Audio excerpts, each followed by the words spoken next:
भीमबेटका किसके लिए प्रसिद्ध है? आपको इसका आंसर बताना है। तो आप सब जानते हैं इसका आंसर, आप कर भी पाएंगे। क्या होगा आंसर, बोलिए। गुफाओं के शैलचित्र, खनिज, बौद्ध प्रतिमाएं, सोन नदी का उपागम स्थल, क्या होना चाहिए? जल्दी बताइए। तो आप सही इसका आंसर कर पाएंगे, गुफाओं के शैलचित्र, ये आंसर होगा इसका, क्योंकि ये एमपी में भीमबेटका है, रायसेन डिस्ट्रिक्ट में है और भारत की सबसे प्राचीनतम गुफाओं के लिए प्रसिद्ध है। अगला क्वेश्चन है, विशाल स्नानागार ग्रेट बाथ कहाँ से मिला था? तो आप सब जानते हैं ग्रेट बाथ सिंधु घाटी सभ्यता के किस स्थल से मिला था? तो आप बता पाएंगे मोहनजोदाड़ो से। कहाँ से मिला था? मोहनजोदाड़ो, जो सिंधु नदी पर पाकिस्तान में स्थित है। सत्यमेव जयते शब्द कहाँ से लिया गया है? तो सत्यमेव जयते शब्द कहाँ से लिया गया है? आप सब जानते हैं मुंडकोपनिषद से लिया गया है। तो इसका आंसर भी मुंडकोपनिषद हो जाएगा। सत्यमेव जयते कहाँ से लिया गया है? मुंडकोपनिषद। ये ऐसे महत्वपूर्ण क्वेश्चंस हैं जो किसी भी एग्जाम्स में आपके लिए बहुत ही महत्वपूर्ण भूमिका निभाएगी। इसीलिए इन क्वेश्चंस को रटते रहिए, समझते रहिए, डाउनलोड करते रहिए। ऋग्वेदों में कई परिच्छेद में प्रयुक्त अघन्या शब्द का मतलब किसके लिए है? अघन्या। तो आप सब जानते हैं ऋग्वेद में अघन्य किसके लिए कहा गया है? तो आप बता पाएंगे गाय के लिए कहा गया है, चूंकि अघन्या होता था ना हत्या, जिसको ना मारा जाए, यानी अघन्या, इसकी हत्या ना की जाए, तो गाय के लिए अघन्या शब्द का प्रयोग किया गया ऋग्वेद में। ऋग्वेद दुनिया का सबसे प्राचीनतम लिखित वेद है, जिसमें 10 मंडल हैं, 1028 सूक्त हैं। 6वीं शताब्दी ईसा पूर्व में मस्त जनपद कहाँ स्थित था?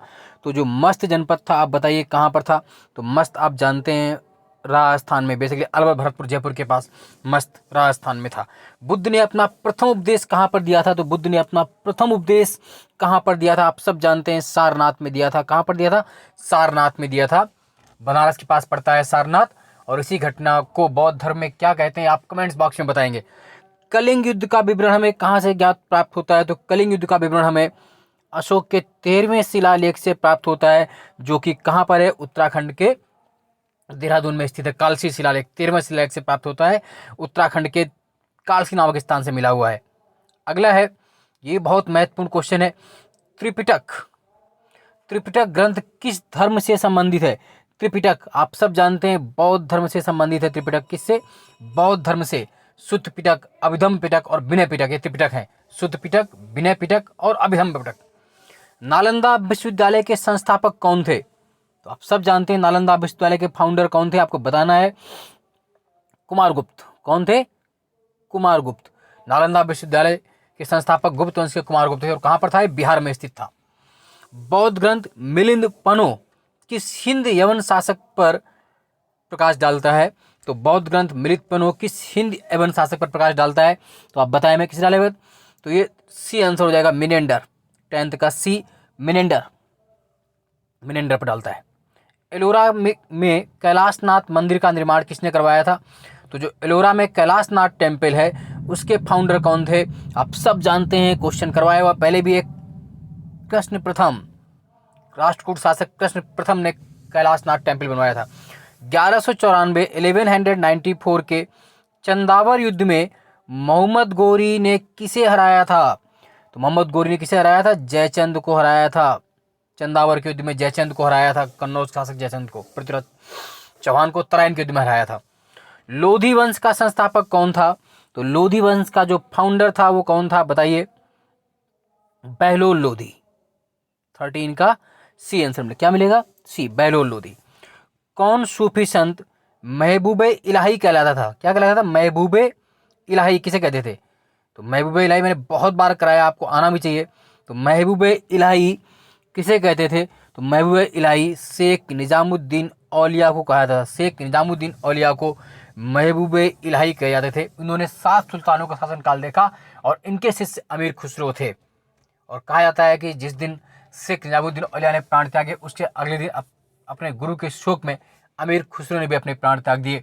आपने सुना ना वो बहुत प्रसिद्ध जो एक दोहा है या सूक्ति है, गोरी सेवे सेज पर मुख पर डारे केस, गोरी सेवे सेज पर मुख पर डारे केस, चल खुसरो घर आपने रैन भई चय देश। और इतना कहकर कहा जाता है अमीर खुसरो ने अपने प्राण त्याग दिए थे। चलिए अगला क्वेश्चन देखते हैं। तुझके बाबरी किस भाषा में लिखा गया है? तुजक ए बाबरी बाबर ने लिखी थी, चगताई तुर्की भाषा में, बेसिकली तुर्की लैंग्वेज में है। तुझके बाबरी या बाबरनामा बाबर द्वारा रचित है टर्की लैंग्वेज में। निम्नलिखित में कौन 18वीं शताब्दी में अवध राज्य का संस्थापक था, अवध डायनेस्टी का फाउंडर कौन था 18th सेंचुरी में? तो बताइए कौन था? आप सब जानते हैं, सादत खान। कौन था? सादत खान। सिख संघ के 12 राज्यों को क्या कहता था? तो आप सब जानते हैं, मिसल। सिख संघ के 12 राज्यों क्या कहते थे? तो आप सब जानते हैं, मिसल। और इसी के प्रसिद्ध मिसल जो थी सुकर चाकिया, उसी मिसल से प्रसिद्ध राजा रणजीत सिंह हुए थे। सुकर चाकिया मिसल के राजा रणजीत सिंह थे। तो 12 राज्य थे तो मिसल कहलाते थे। प्लासी के युद्ध के समय बंगाल का नवाब कौन था? जब प्लासी का युद्ध हुआ तो उस वक्त बंगाल का नवाब कौन था? आपको बताना है। बताइए कौन था? बैटल ऑफ प्लासी के समय बंगाल का नवाब आप सब जानते हैं, पढ़ा भी है आपने, और इसका आंसर आप कर भी पाएंगे, सिराजुद्दौला। क्योंकि प्लासी का युद्ध जो हुआ था 1757 में नवाब सिराजुद्दौला और लॉर्ड क्लाइव के बीच हुआ था, जिसमें अंग्रेजों की विजय हुई लॉर्ड क्लाइव के नेतृत्व में। बक्सर की लड़ाई के समय बंगाल का नवाब कौन था? बक्सर की लड़ाई के समय बंगाल का नवाब कौन था? तो मीर जाफर था। कौन था? मीर जाफर। मीर जाफर। आप ये जानते हैं कि बक्सर का युद्ध कब हुआ? 1764 में हुआ था और प्लासी 1757 में। तो बक्सर के युद्ध के समय 1764 में बक्सर की लड़ाई के समय बंगाल का नवाब मीर जाफर था, और जो युद्ध हुआ था वो अंग्रेजों और मीर कासिम के बीच हुआ था। एक तरफ मीर कासिम, शाह आलम द्वितीय, सिराजुद्दौला थे, और दूसरी तरफ अंग्रेज हेक्टर मुनरो के रूप में, जिसमें मुनरो की विजय हुई थी। किसके प्रशासन काल में स्थायी बंदोबस्त प्रारंभ किया गया? जो परमानेंट सेटलमेंट था वो किसके समय से प्रारंभ किया गया? तो जो परमानेंट सेटलमेंट था वो आप सब बता पाएंगे, लॉर्ड कॉर्नवालिस के समय। लॉर्ड कॉर्नवालिस के समय 1793 1793 ईस्वी से प्रारंभ किया गया। 1857 के संग्राम को प्रथम स्वतंत्रता संग्राम का नाम किसने दिया था?